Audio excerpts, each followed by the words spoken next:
प्रभु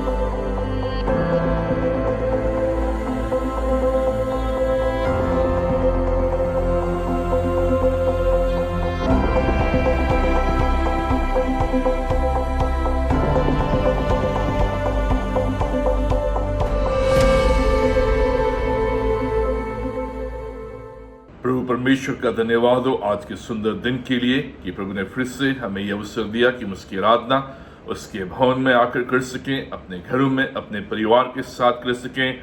आज की palm Sunday की आराधना में आप सबों का स्वागत है।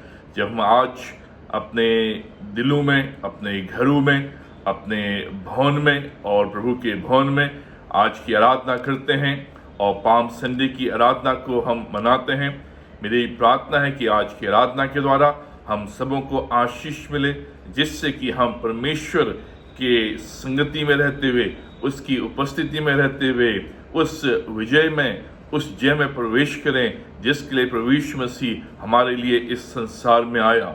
फिर से आज की आराधना में, आज की पाम संडे की आराधना में आप सबों का स्वागत है और मैं विश्वास करता हूं कि आज की आराधना के द्वारा हम सबों को आशीष मिलेगी।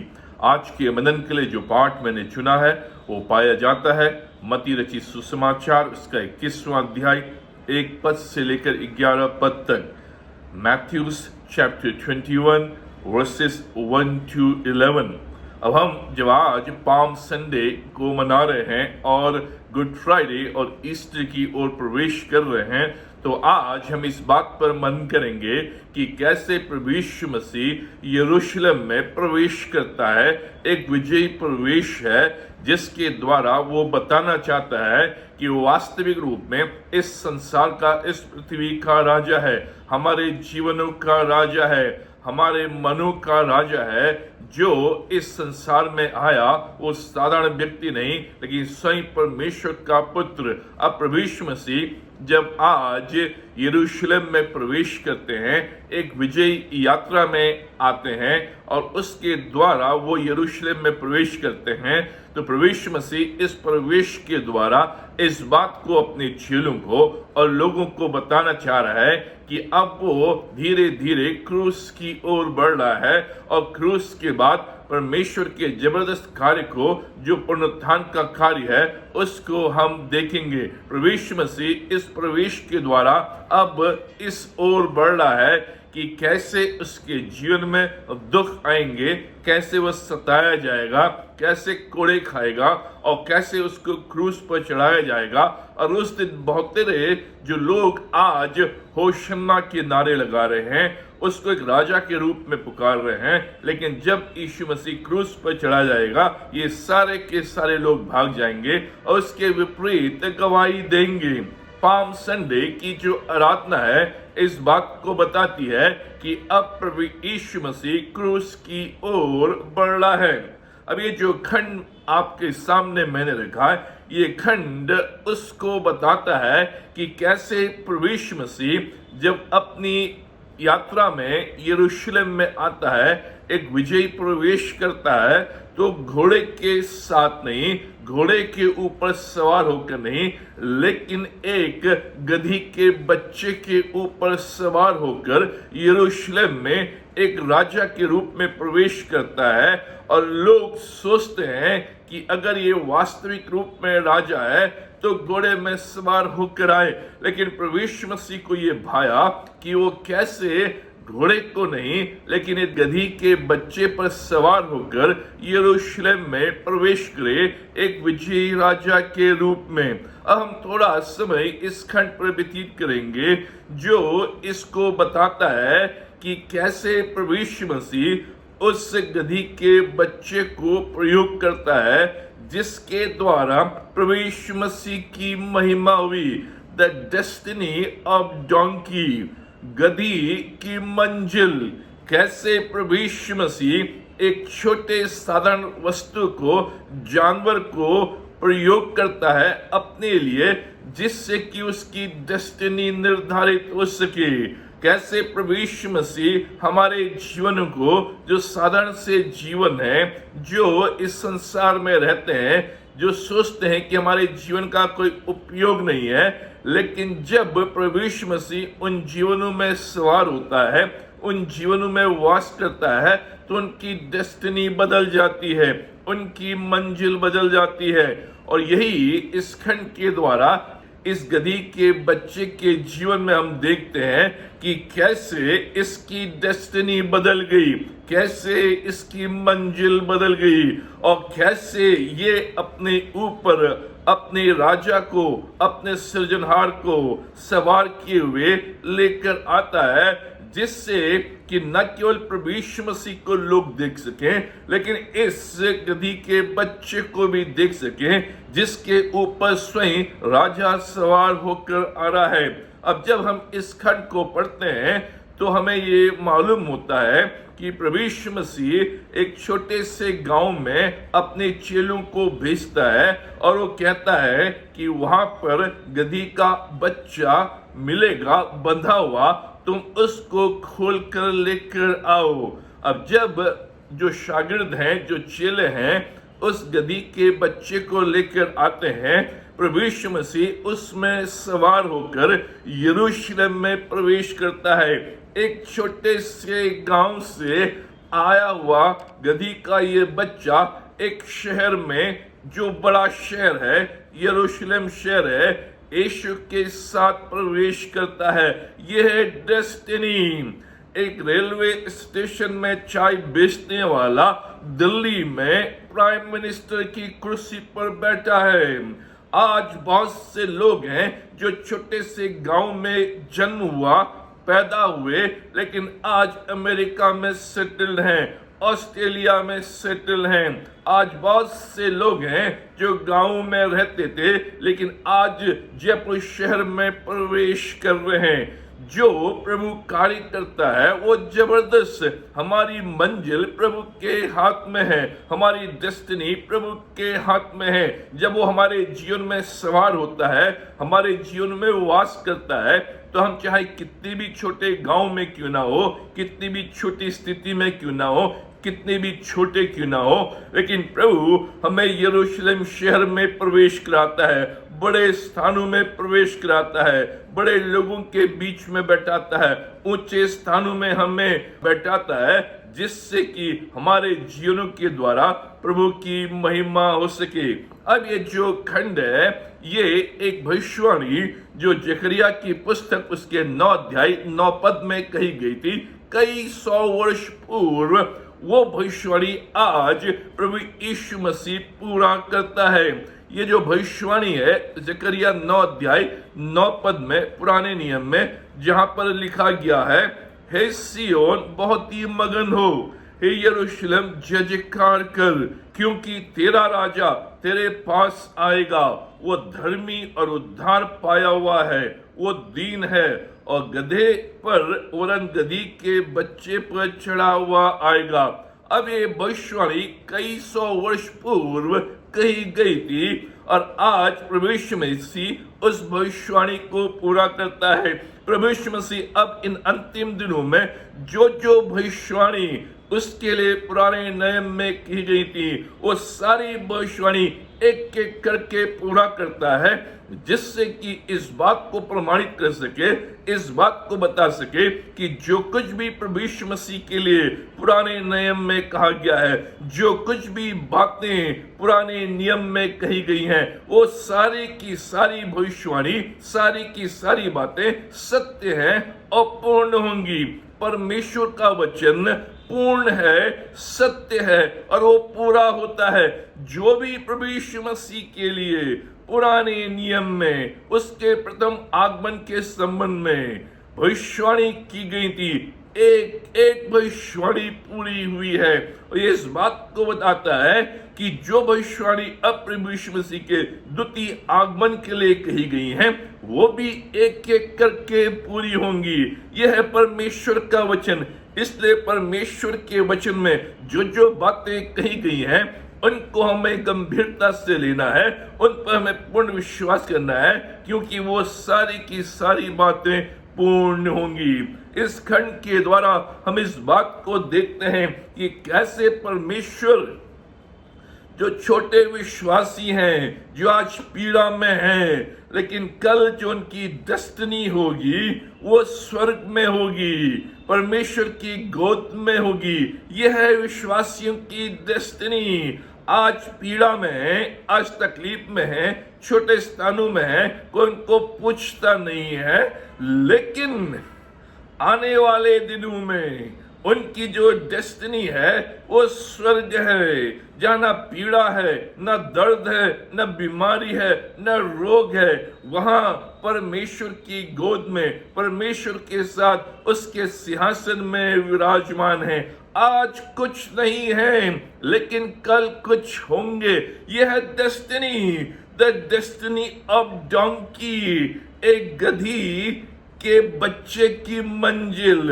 ये हमारे जीवन को बताता है कि भले आज हम कुछ ना हो, हमारे पास कुछ ना हो, पीड़ाएं कष्ट हो, लोग हमें जानते ना हो, हम अपने भविष्य के बारे में जानते ना हो, लेकिन परमेश्वर का वचन आज के दिन इस खंड के द्वारा ये आपको बताना चाहता है कि आज आप कुछ नहीं है, लेकिन कल कुछ होंगे। आपकी डेस्टिनी परमेश्वर के हाथ में है, और आपकी जो मंजिल जब परमेश्वर के हाथ में है वो सुरक्षित है, वो उज्जवल है, और उसमें आनंद और वो फलदायक है, और आगे चलकर सफलता की सीढ़ी में चलने वाली एक डेस्टिनी है जिसको परमेश्वर ने आपके लिए निर्धारित की गई है।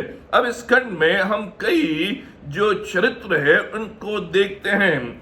पहला जो चरित्र है यहाँ पर हम यीशु मसीह को देखते हैं, और यीशु मसीह के प्रथम आगमन के विषय में हम देखते हैं कि जो उसका प्रथम प्रवेश इस संसार में था वो कैसा था, और उसका जो द्वितीय प्रवेश इस संसार में होगा वो कैसे होगा। His first entry and his re-entry, उसका प्रथम प्रवेश, उसका पुनः प्रवेश, द्वितीय प्रवेश जो आने वाले दिनों में होगा। जो पहला प्रवेश है वो गधी के बच्चे के ऊपर सवार होकर वो आया है।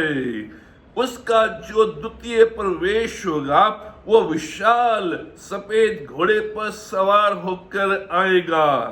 उसका जो पहला प्रवेश था वो अकेला आया था, लेकिन अपने द्वितीय प्रवेश में वो संतों और स्वर्गदूतों के साथ आएगा। प्रथम प्रवेश में हम देखते हैं कि वह कांटों का ताज पहने हुए था, लेकिन द्वितीय प्रवेश में वो मुकुटों का मुकुट पहनेगा। प्रथम प्रवेश में वो यहूदियों का राजा कहलाया, लेकिन द्वितीय प्रवेश में वो राजाओं का राजा कहलाएगा। प्रथम प्रवेश में कर चुकाने के लिए भी उसके पास पैसे नहीं थे, लेकिन द्वितीय प्रवेश में सब कुछ उसी का होगा। प्रथम प्रवेश में वो ठट्टू में उड़ाया गया, लेकिन द्वितीय प्रवेश में लोग खापेंगे और उसके सामने भयभीत होंगे। प्रथम प्रवेश में वो एक मनुष्य के समान आया, लेकिन द्वितीय प्रवेश में वो परमेश्वर के रूप में आएगा। प्रथम प्रवेश में वो दीन और दुखियारा था, लेकिन द्वितीय प्रवेश में वो सामर्थ और महिमा में आएगा। प्रथम प्रवेश में उसके हाथ कीलों से ठोकेंगे, लेकिन द्वितीय प्रवेश में उसके हाथ में लोहे की छड़ी होगी। प्रथम प्रवेश में वो क्रूस पर लटकाया गया, लेकिन द्वितीय प्रवेश में वो सिंहासन पर बैठेगा। प्रथम प्रवेश में पिलातुस न्याय के सामने वो खड़ा हुआ, लेकिन द्वितीय प्रवेश में वह न्याय करेगा। प्रथम प्रवेश में वह एक मेमने के समान आया, लेकिन द्वितीय प्रवेश में वह सिंह होगा, लायन होगा। ये प्रभु यीशु मसीह का कार्य, ये प्रभु यीशु मसीह का जीवन, ये बाइबल प्रभु यीशु मसीह के बारे में आज के दिन जब पाम संडे की आराधना करते हैं तो इस तथ्य को हमारे सामने रखती है कि जो जो बातें प्रभु यीशु मसीह के लिए प्रथम प्रवेश में की गई हैं और वो पूरी हुई हैं, उसी प्रकार से जो उसका द्वितीय प्रवेश होगा, उसका द्वितीय आगमन होगा, री एंट्री होगी, बिल्कुल बातें बदल जाएंगी। इसलिए आज के दिन हमें इस प्रभु के ऊपर विश्वास रखना है, भरोसा रखना है। और जिस प्रकार से ये गधी का बच्चा उसको अपने ऊपर उठाए हुए एक छोटे से गांव से शहर की ओर ले जाता है, जिससे कि प्रभु की महिमा हो और उसके द्वारा उस गधे के बच्चे की डेस्टिनी निर्धारित हो, उसी प्रकार से आज के दिन हमें प्रभु यीशु मसीह को अपने जीवन में लेकर उससे आगे बढ़ाना है, जिससे कि हमारी डेस्टिनी निर्धारित हो सके। हम चेलों के विषय में यहाँ पर देखते हैं कि जो चेले हैं वो जाकर इस गधे के बच्चे को लेकर आते हैं, और इस गधी के बच्चे पर जब यीशु मसीह सवार होता है तो चेले भी उसके साथ साथ चलते हैं। हालांकि कुछ दिनों के बाद यही चेले जो यीशु मसीह के साथ जो गधी के बच्चे पर सवार है, गाना गा रहे हैं, उसको स्कॉट कर रहे हैं, उसके साथ साथ चल रहे हैं और कह रहे हैं ये हमारा राजा है, ये हमारा उद्धार करता है, इसका हमने अनुसरण किया है। लेकिन कुछ दिनों बाद ही यही चेले उसको छोड़कर त्याग कर चले जाते हैं। एक बड़ी भीड़ है जो यीशु मसीह के पीछे चल रही है, भीड़ प्रभु यीशु मसीह का अनुसरण कर रही है। उस भीड़ में कई ऐसे लोग हैं जिन्होंने यीशु मसीह पर विश्वास किया है, उसके चमत्कारों को देखा है, उसकी भलाई के कार्यों का अनुभव किया है, उसका अनुसरण कर रहे हैं। लेकिन यही विश्वासी कुछ समय के बाद यीशु मसीह को त्याग कर चले जाएंगे, छोड़कर चले जाएंगे। ये केवल मतलबी विश्वासी हैं, केवल मतलबी मित्र हैं। इस सप्ताह के अंत में ये यीशु मसीह को छोड़ देंगे या यीशु मसीह के अगेंस्ट खिलाफ नारे लगाएंगे। आज तो कह रहे हैं होसन्ना, जो प्रभु के नाम से आता है हमारा राजा है। लेकिन जैसे परिस्थिति बदलती है, जैसे यीशु मसीह पकड़वाया जाता है, पीड़ा और तकलीफ आती है, ये जो विश्वासी हैं, ये जो फेयर वेदर बिलीवर्स हैं, उस स्थिति को देखते हुए कि अब स्थिति बिगड़ गई है, यहाँ सताव है, यहाँ पीड़ा है, यहाँ भोजन नहीं है, यहाँ चंगाई नहीं है, वो वापस यीशु मसीह को छोड़कर पीछे की ओर अपने अपने घरों में चले जाते हैं।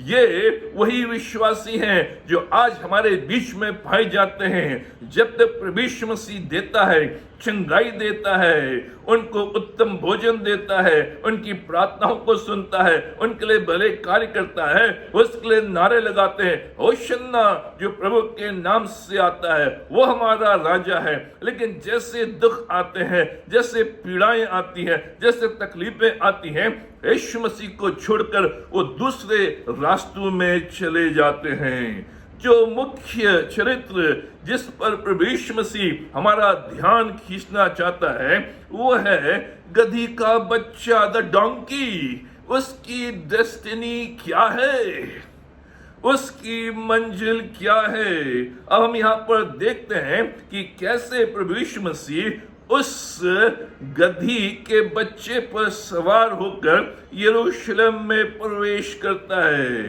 ये गधी की बच्ची हमारे जीवन को प्रस्तुत करती है, हमारे जीवन को रिप्रेजेंट करती है। जो हम पाप में हैं, यीशु मसीह से दूर हैं, उनको रिप्रेजेंट करती है।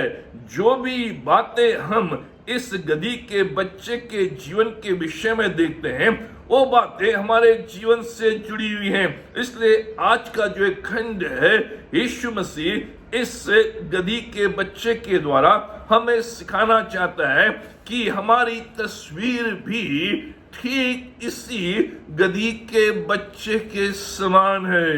और जिस प्रकार से इस गधी के बच्चे ने अपने आप को पूर्ण रूप से यीशु के अधीन कर दिया, उसकी डेस्टिनी बदल गई, उसकी मंजिल बदल गई। उसी प्रकार से अगर आज हम अपने आप को पूर्ण रूप से प्रभु यीशु मसीह के अधीन कर देते हैं तो हमारी भी मंजिल बदल जाएगी, हमारी भी डेस्टिनी बदल जाएगी।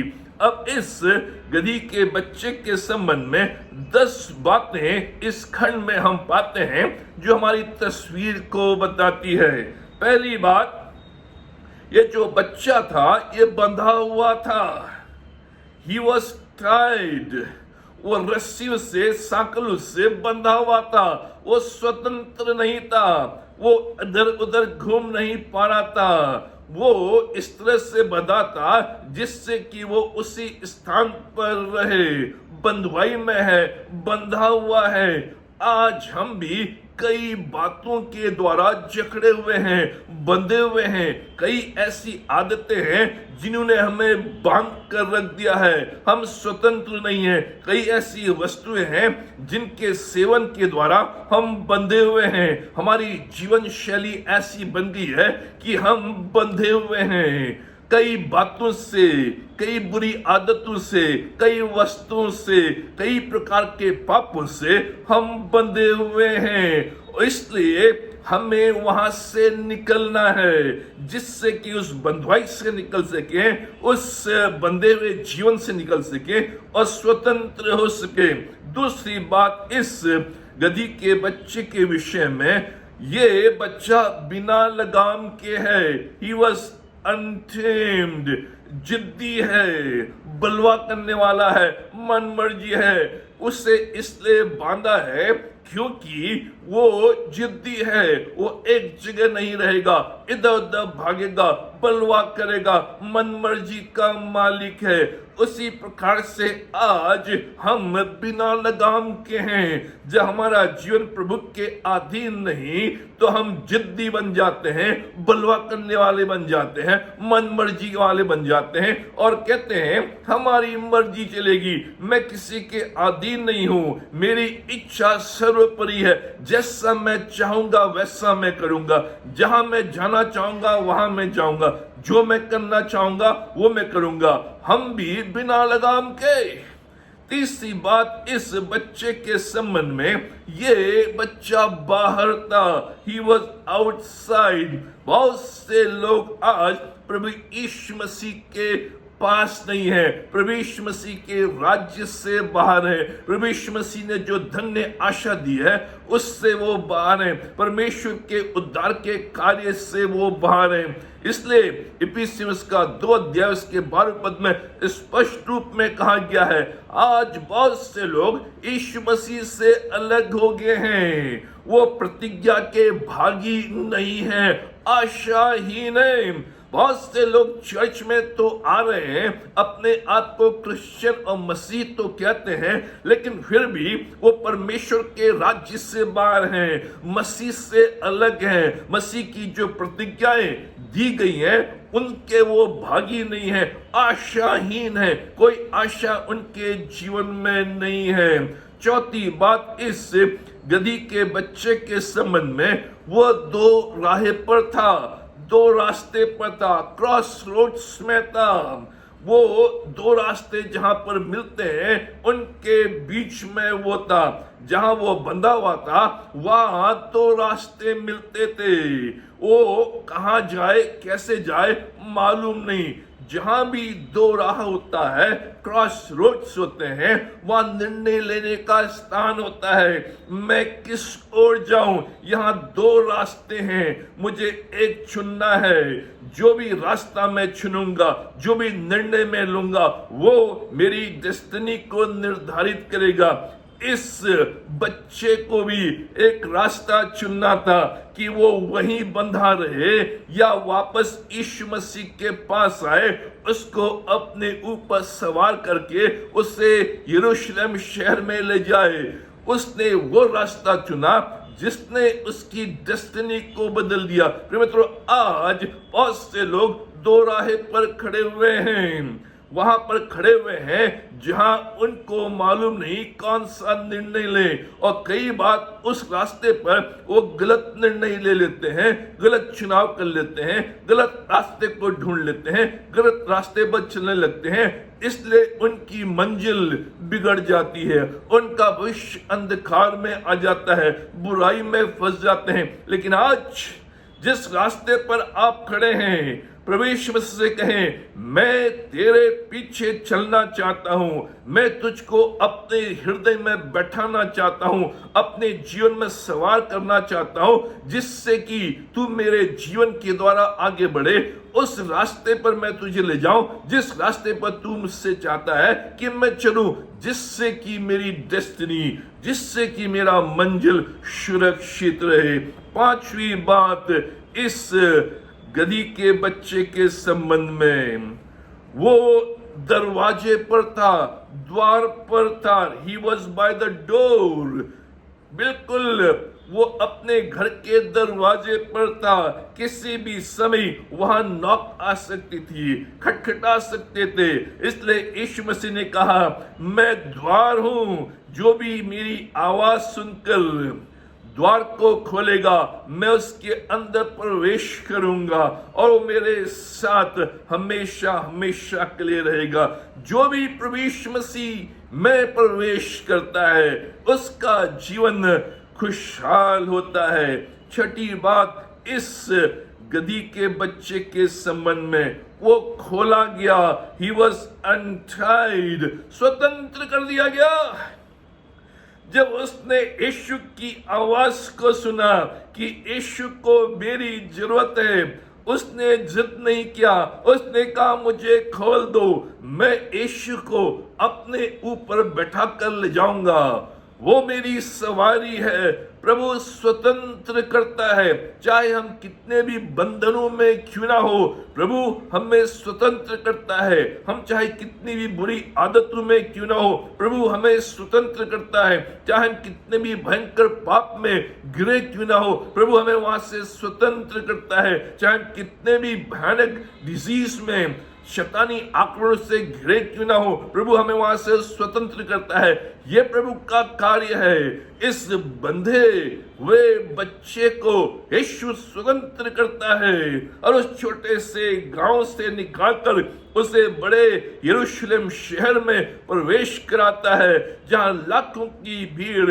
इस गधी के बच्चे को देखती है और यीशु मसीह के ऊपर नहीं, लेकिन इस गधी के बच्चे के पैरों पर वो कपड़े बिछाते हैं और ये गधी का जो बच्चा है उन कपड़ों पर चल रहा है। मान आदर प्रभु यीशु मसीह के द्वारा उससे मिल रहा है। सातवीं बात इस गधी के बच्चे के संबंध में, वो यीशु के पास लाया गया।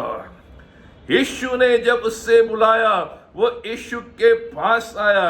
उसे यीशु के पास आना था स्वतंत्र होने के लिए, अपनी उज्जवल भविष्य को प्राप्त करने के लिए, उस डेस्टिनी में प्रवेश करने के लिए, उस यरूशलेम शहर में प्रवेश करने के लिए, उस ऊंचाई में प्रवेश करने के लिए उसे यीशु के पास आना था। अगर वो यीशु के पास नहीं आता, भाग जाता, तो उसकी डेस्टिनी खत्म हो जाती, उसका जो भविष्य था वो अंधकार में। लेकिन वो यीशु के पास लाया गया। प्रिय मित्रों, आज हमें यीशु के पास आना है। वही हमारे जीवन का मालिक है, वही हमारे जीवन का सुधारक है, वही हमारे जीवन को बना सकता है, सुधार सकता है, स्थापित कर सकता है, ऊंचे स्थानों में ले जा सकता है। जो कार्य उसने इस गधी के बच्चे के लिए किया, वो हमारे लिए भी कर सकता है, लेकिन हमें उसके पास आना है। आठवीं बात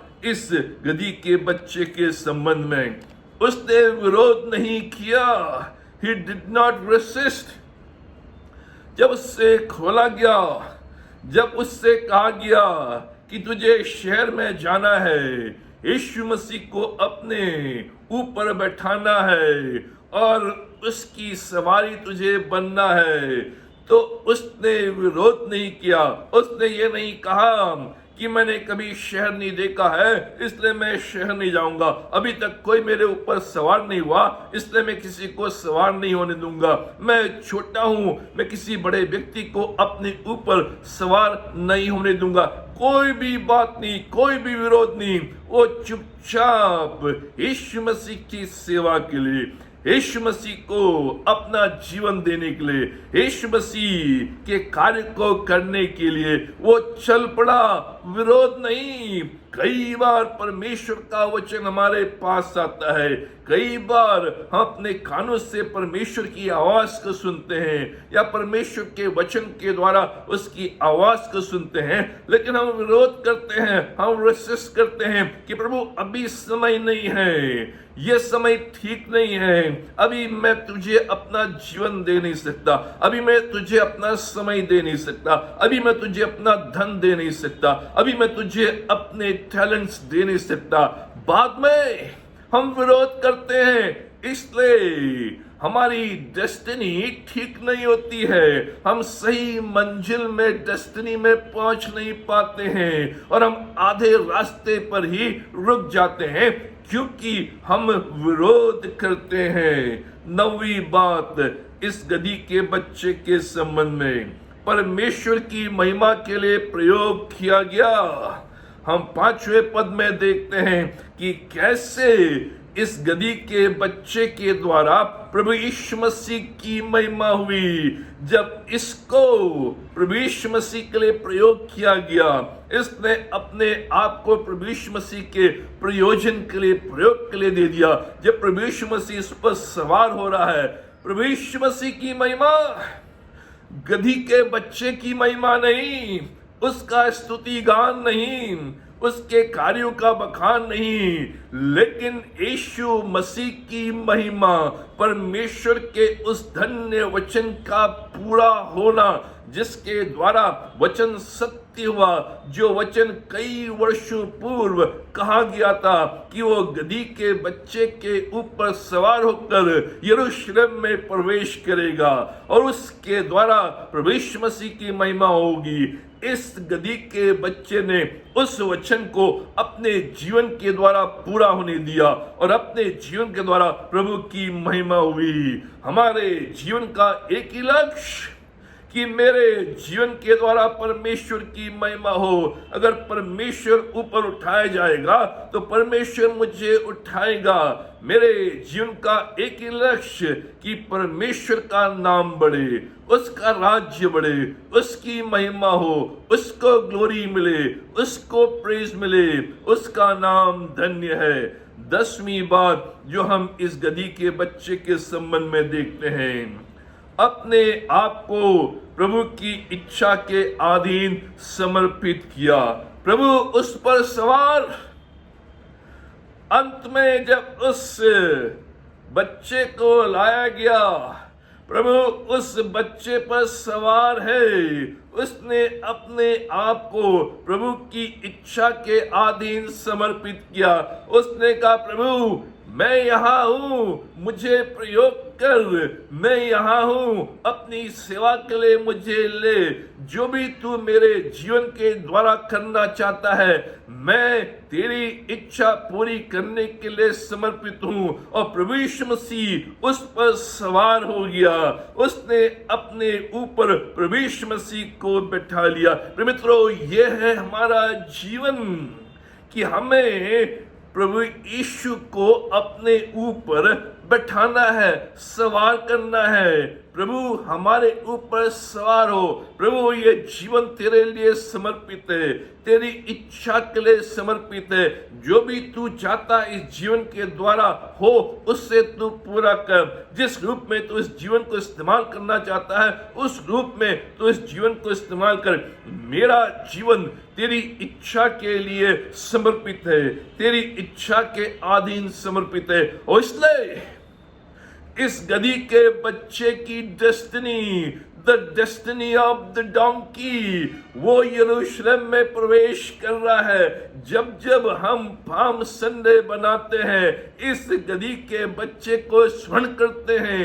आज भी यीशु मसीह के साथ उसकी कहानी जुड़ गई है, यीशु मसीह के साथ उसकी घटनाओं का वर्णन जुड़ गया है, यीशु मसीह के साथ उसके कार्यों का वर्णन जुड़ गया है। यह उसकी डेस्टिनी, यह उसका मंजिल। लोगों को भूल गए, शिष्यों को भूल गए, क्राउड्स को भूल गए, भीड़ को भूल गए, लेकिन इस गधी के बच्चे का वर्णन आज भी हमारे जीवनों में और हमारे लिए एक शिक्षा, हमारे लिए एक इंकरेजमेंट। क्या सीखते हैं इस पूरे खंड के द्वारा जो प्रभु यीशु मसीह इस गधी के बच्चे के द्वारा हमें सिखाना चाहता है? हम क्या सीखते हैं? 5 महत्वपूर्ण बातों को हम सीखते हैं बड़े संक्षिप्त में। पहली बात जो हम सीखते हैं इस गधी के बच्चे से, इस बच्चे के लिए प्रभु के पास एक योजना थी। इस गधी के बच्चे के लिए प्रभु यीशु मसीह के पास एक भली योजना थी। उस छोटे से गांव में ये गधी का बच्चा बंधा हुआ था। इसका कोई भी मित्र नहीं, इसके साथ कोई भी खेलता नहीं है, बंधा हुआ है, पीड़ा में है, दुख में है, उदास से। लेकिन प्रभु के पास इसके लिए एक भली योजना है कि जब मैं तुझे अपने पास बुलाऊं, मैं अपनी भली योजनाओं को तेरे जीवन में पूरा करूंगा। तुझे मैं यरूशलेम शहर में प्रवेश कराऊंगा, मेरे साथ साथ चलेगा और लोग तेरे आगे पीछे रहेंगे, तेरे रास्ता बनाएंगे और लोग तुझे देखेंगे और तेरे द्वारा मुझे देखेंगे और मेरी महिमा होगी। मेरे पास तेरे लिए एक भली योजना। अब तू गांव में ही नहीं सड़ जाएगा, वही तेरा जीवन बर्बाद नहीं होगा, लेकिन मैं तुझे उज्जवल भविष्य की ओर ले जा रहा हूं। मैं तुझे उस मंजिल की ओर ले जा रहा हूं जहां तेरा लाभ है, जहां खुशी है, जहां लोग तुझे देखेंगे और जय जयकार करेंगे। प्रिय मित्रों, जब हम प्रभु यीशु मसीह के पास आते हैं, अपने जीवन को उसके हाथों में दे देते हैं, उसके पास हमारे लिए एक भली योजना है। एक ऐसी योजना जो हमारी मंजिल को डिटरमिन करती है, हमारे भविष्य को डिटरमिन करती है, एक उज्जवल भविष्य को।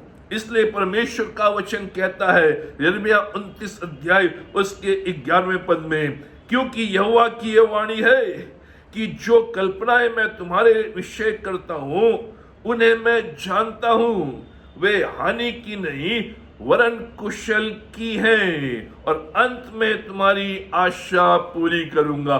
जबरदस्त!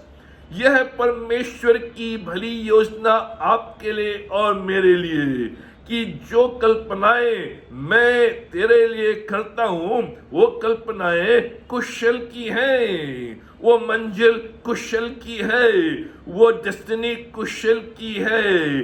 जो भी मैंने योजना तुम्हारे लिए बनाई है वो हानि की नहीं लाभ की है, और अंत में मैं उन सारी कल्पनाओं को, उन सारी आशाओं को, उन सारी योजनाओं को पूरा करूंगा। मित्रों, यह है प्रभु की योजना।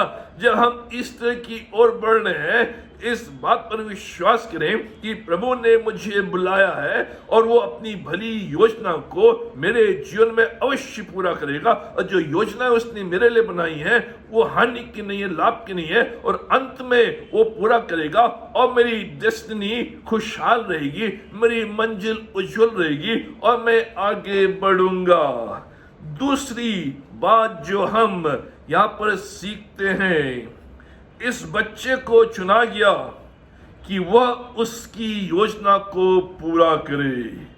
प्रभु यीशु मसीह ने इस गधी के बच्चे को चुना ताकि वो परमेश्वर की योजना को पूरा करे, परमेश्वर के कार्य को पूरा करे। जो भी भविष्यवाणी कई वर्षों पूर्व यीशु मसीह के लिए कही गई थी उसके प्रथम आगमन के संबंध में प्रभु यीशु मसीह इस गदही के बच्चे को चुनता है ताकि वो भविष्यवाणी पूरी हो और जो भी योजनाएं परमेश्वर ने हमारे लिए बनाई है, जो भी योजनाएं उसने पूरे संसार के लिए बनाई है, वो योजना पूरी हो, जिससे कि प्रभु यीशु मसीह यरूशलेम में प्रवेश करे और वहां से क्रूस की यात्रा की ओर जाए, क्रूस की ओर बढ़े और अंत में उसका पुनरुत्थान, जिसके द्वारा हम आज कह सकते हैं कि हमारा यीशु जीवित है। उस योजना को उसने पूरा किया। ये परमेश्वर का जबरदस्त कार्य, हम भी उसकी योजना को पूरी करने के लिए चुने गए हैं। हमें परमेश्वर ने इसलिए नहीं चुना कि हम एक स्थान में बैठ जाएं, उसने हमें इसलिए चुना है ताकि वो अपनी योजना को हमारे द्वारा पूरी कर सके। इसलिए यूहन्ना उसका 15 अध्याय उसके 16वें पद में लिखा है कि तुमने मुझे नहीं चुना, मैंने तुम्हें चुना है। और परमेश्वर ने आपको मुझे इसलिए चुना है कि जो जो योजनाएं उसने इस पृथ्वी के लिए बनाई है, इस संसार के लिए बनाई है, यहाँ के लोगों के लिए बनाई है, अपनी कलीसिया के लिए बनाई है, अपने राज्य के लिए बनाई है, उसको हमारे द्वारा पूरी कर सके। हम परमेश्वर के हाथ हैं, हम परमेश्वर के मुंह हैं, हम परमेश्वर के पैर हैं, हम परमेश्वर की देह हैं, जिसके द्वारा वो अपनी योजनाओं को, अपने कार्यों को पूर्ण करता है।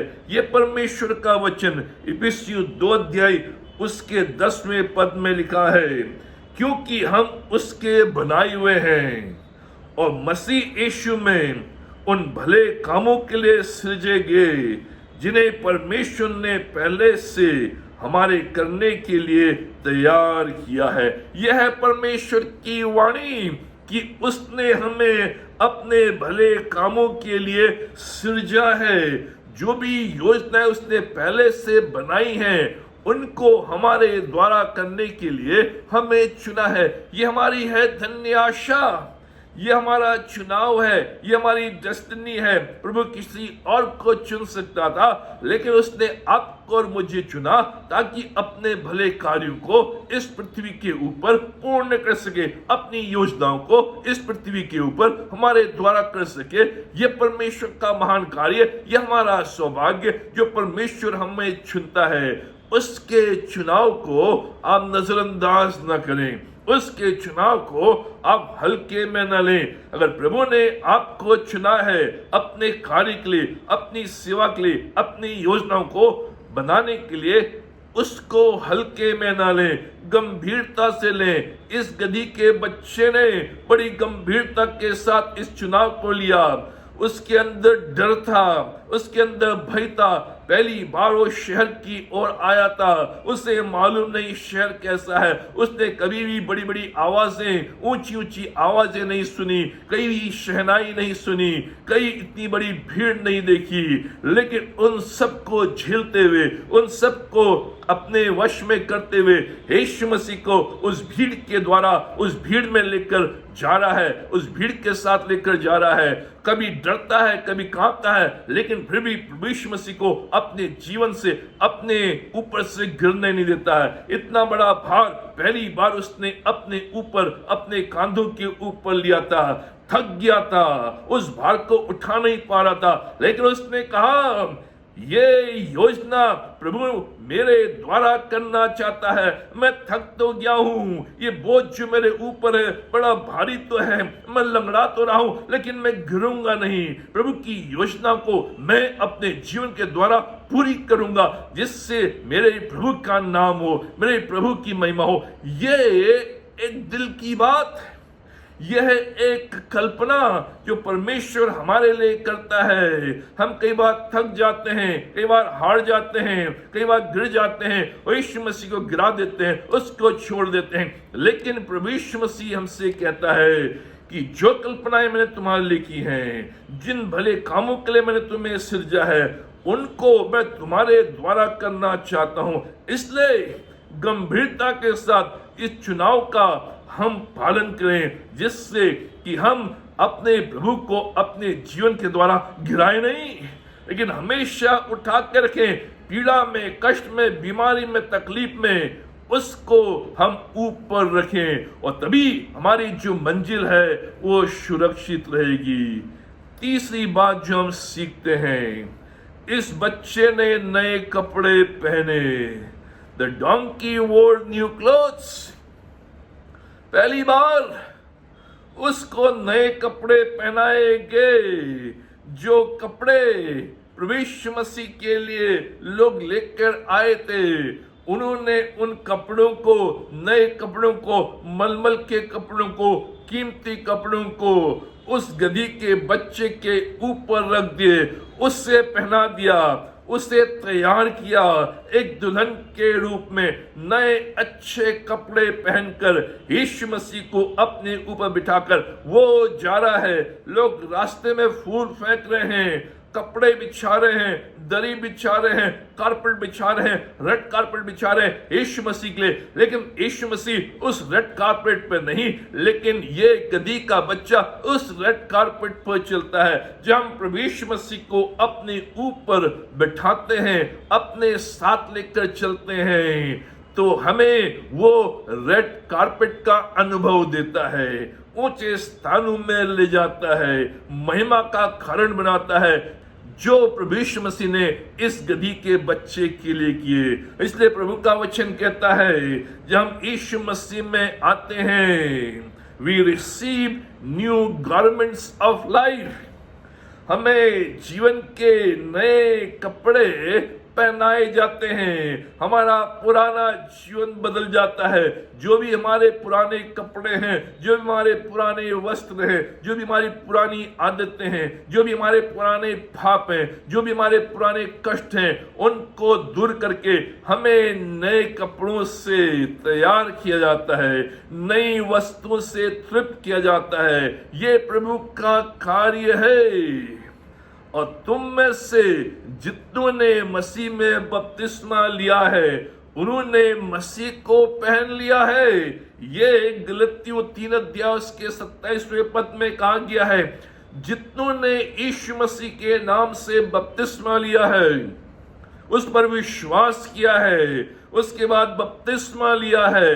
जब हम यीशु मसीह को मानते हैं, उस पर विश्वास करते हैं, बपतिस्मा लेते हैं, तो परमेश्वर का वचन कहता है हम यीशु मसीह को धारण कर लेते हैं, यीशु मसीह को पहन लेते हैं। और उसके बाद लोग हमको नहीं, लेकिन यीशु मसीह को देखते हैं, और इसके द्वारा हमारी जो मंजिल है सुरक्षित है, उज्जवल है।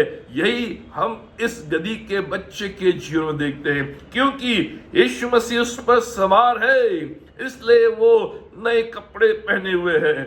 रेड कारपेट की सवारी वो कर रहा है, रेड कारपेट पर चल रहा है, आदर मान सम्मान मिल रहा है, शहर में उसको ले जाया जा रहा है, उसकी देखरेख की जा रही है। ये कार्य प्रभु हमारे जीवन में करता है, जब हम प्रभु यीशु मसीह को अपने जीवन में लेकर चलते हैं, हम उसको पहन लेते हैं।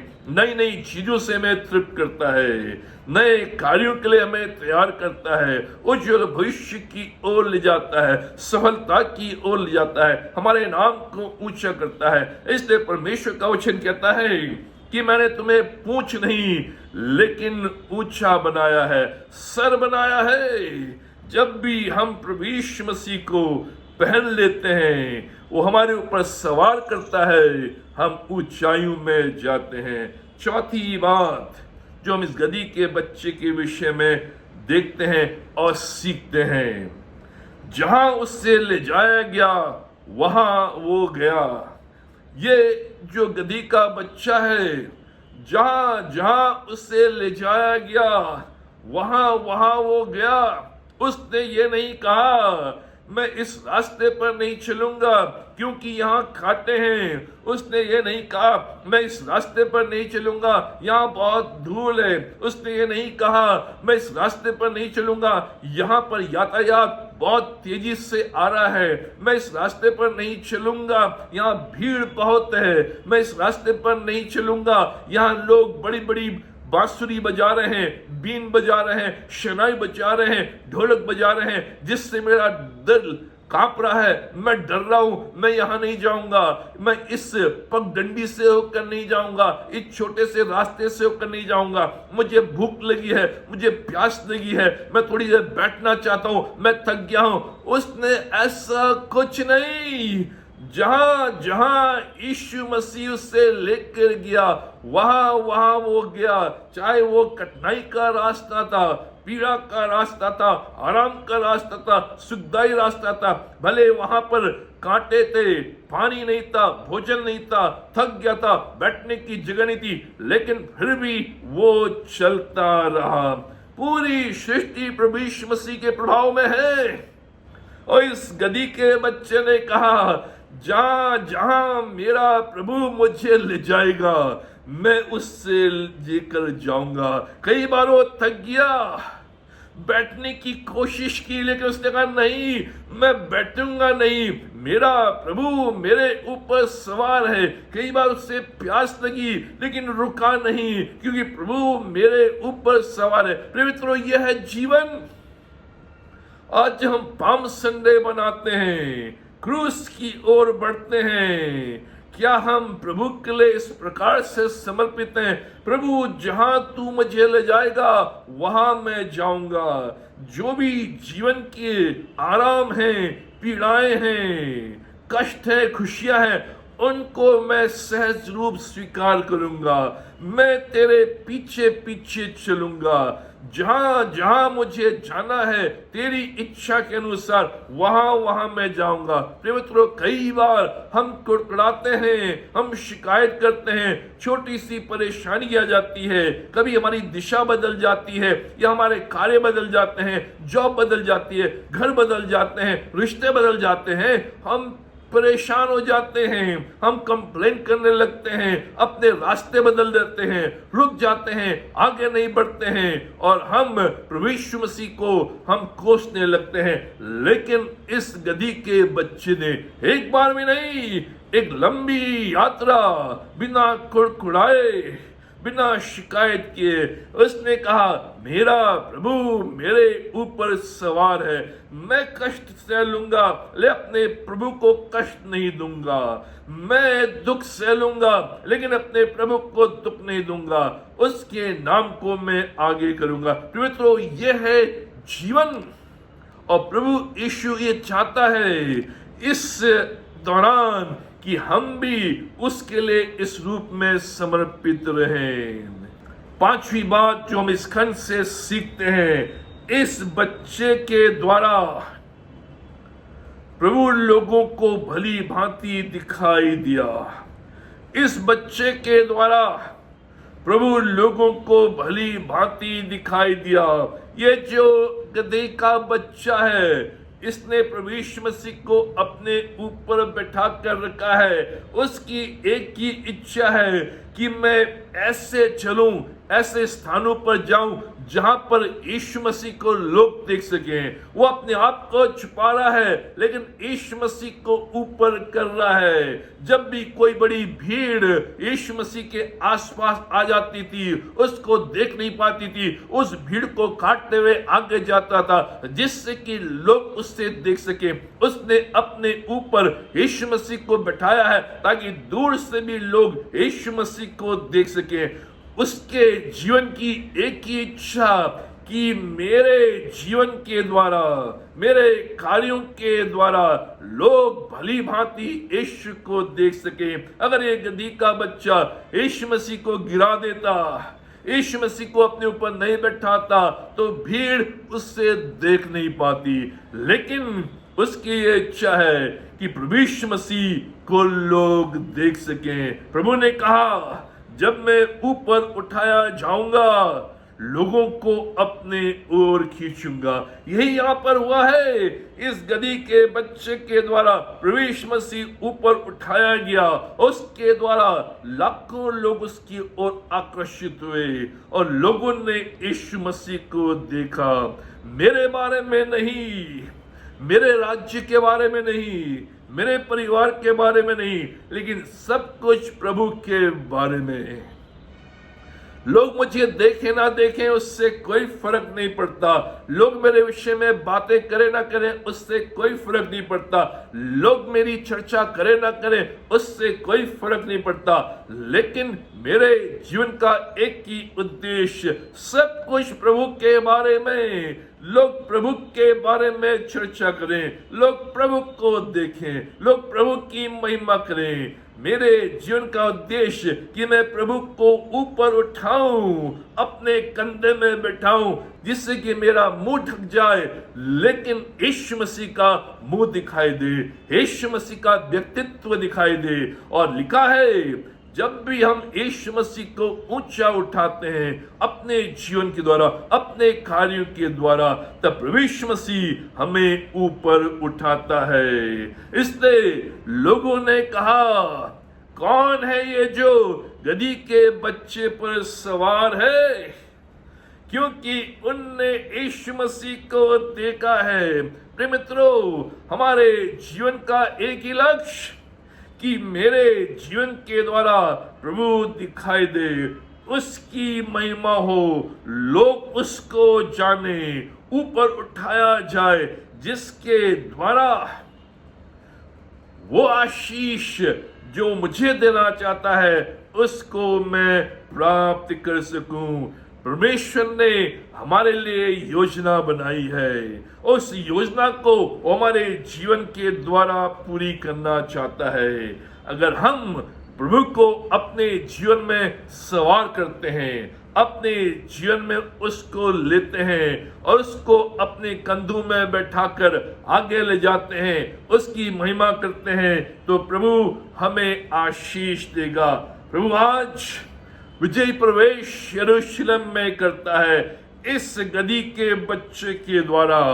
प्रभु यीशु मसीह आज चाहता है कि यही विजय प्रवेश, यही ट्रायम्फेंट एंट्री वो हमारे जीवनों में करे। प्रभु आज चाहता है ये विजयी प्रवेश हमारे घरों में करे। प्रभु चाहता है ये विजयी प्रवेश आज हमारे चर्च कलीसिया में करे। प्रभु चाहता है ये विजयी प्रवेश हमारे व्यवसाय में करे, हमारे वर्क प्लेस में करे। प्रभु आज चाहता है ये विजयी प्रवेश हमारी बातचीत में करे। प्रभु आज चाहता है ये विजयी प्रवेश उस रेस्टोरेंट में करे जहां हम बैठे हुए हैं। प्रभु चाहता है कि आज वो ये विजयी प्रवेश हमारे प्रिय जनों के जीवनों में करे। प्रभु आज चाहता है कि यह विजयी प्रवेश हमारे हृदय में करे, जिससे कि हमारी मंजिल यरूशलेम हो, हमारा भविष्य उज्जवल हो और हम जीवन में आगे बढ़े। प्रभु का ये कार्य है जो आज वो हमारे जीवन में करना चाहता है। प्रिय मित्रों, आज जब आप पाम संडे की आराधना में सम्मिलित हुए हैं, इस वचन को आपने सुना है। प्रभु आज चाहता है अपने जीवन को इस गधी के बच्चे के समान पूर्ण रूप से प्रभु के कार्य के लिए, प्रभु की इच्छा के लिए समर्पित कर दें। जीवन का एक ही उद्देश्य कि प्रभु बढ़े और मैं घटूं। जीवन का एक ही उद्देश्य कि मेरे जीवन के द्वारा प्रभु की महिमा हो। जीवन का एक ही उद्देश्य कि मैं जीवन के अंत तक अपने ऊपर यीशु को बैठा कर ले जाऊंगा। अपने जीवन में प्रभु को मैं निवास स्थान दूंगा, जिससे कि सदा सदा काल के लिए वो मेरे जीवन में निवास करे और मेरे जीवन के द्वारा प्रभु यीशु मसीह भली भांति लोगों को दिखाई दे। इसलिए जो प्रतिज्ञा प्रभु ने की है, जब मैं ऊपर उठाया जाऊंगा मैं लोगों को अपनी ओर खींचूंगा। प्रिय मित्रों, यह है एक कुंजी। डेस्टिनी जो डोंकी की थी वो बदल गई, एक गांव से शहर में आ गया। यीशु मसीह ने उसकी डेस्टिनी को बदल दिया।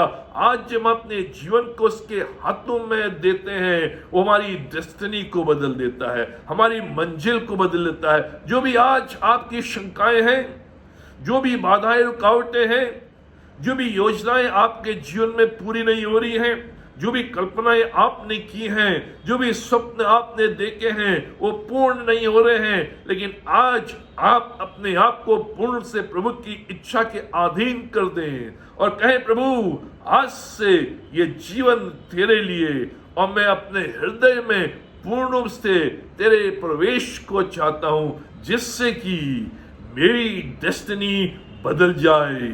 जो योजनाएं तूने मेरे लिए बनाई हैं वो पूर्ण हो, जो कल्पनाएं तूने मेरे लिए की हैं वो पूरी हो, और जो कार्य तू चाहता है मेरे जीवन के द्वारा हो वो पूर्ण हो। प्रभु आप सबों को आशीष दे। आइए हम प्रार्थना करें। हमारे महान जीव शक्तिमान परमेश्वर पिता, हम धन्यवाद देते हैं सुंदर समय के लिए। हम धन्यवाद देते हैं इस पवित्र दिन के लिए, जिस दिन तूने हमें अपने भवन में एकत्रित किया, अपने घरों में अपने परिवार के साथ एकत्रित किया, कि हम तेरी आराधना, तेरी स्तुति कर सकें और तेरे विजयी प्रवेश को जो तूने यरूशलेम में किया उसको हम जान सकें, अनुभव कर सकें कि कैसे प्रभु आज भी वो सामर्थ और शक्ति रखता है कि हमारे जीवन में अपना विजयी प्रवेश करे, हमारे घरों में अपना विजयी प्रवेश करे, हमारे व्यवसायों में अपना विजय प्रवेश करे, हमारे कार्यों में अपना विजय प्रवेश करे, जिससे कि हमारी मंजिल बदल जाए, हमारी डेस्टिनी बदल जाए और हम उज्जवल भविष्य की ओर बढ़ सके। पिता परमेश्वर तुम्हारी सहायता, रक्षा और मदद करें। हम प्रार्थना करते हैं अपनी कलीसिया के प्रत्येक परिवार के लिए, हर परिवार में तेरी आशीष रहे, तेरा विजयी प्रवेश रहे, जिससे कि हमारे परिवार खुशहाल रहे, जयवंत रहे, विक्टोरियस रहे। हम प्रार्थना करते हैं जो बीमार है अपना चंगाई का हाथ उनके ऊपर रख, जो भी रोग का कारण है यीशु के नाम में दूर कर, जो भी आवश्यकता है अपने खजाने से पूरा कर, और इन दिनों तुम्हें और भी अधिक अपनी समीपता में लेकर चल, जिससे कि तेरी असीम आशीष को अपने जीवन में हम प्राप्त कर सके। आज के दिन को हम तेरे हाथ में सौंप देते हैं और ये सब कुछ अपने उद्धारकर्ता प्रभु यीशु मसीह के नाम में मांगते हैं, आमीन। अब प्रभु यीशु मसीह का अनुग्रह, पिता परमेश्वर का प्रेम और पवित्र आत्मा की संगति हम सबों के साथ और विशेष के इस प्रिय परिवार के साथ आज और हमेशा तक बनी रहे, आमीन।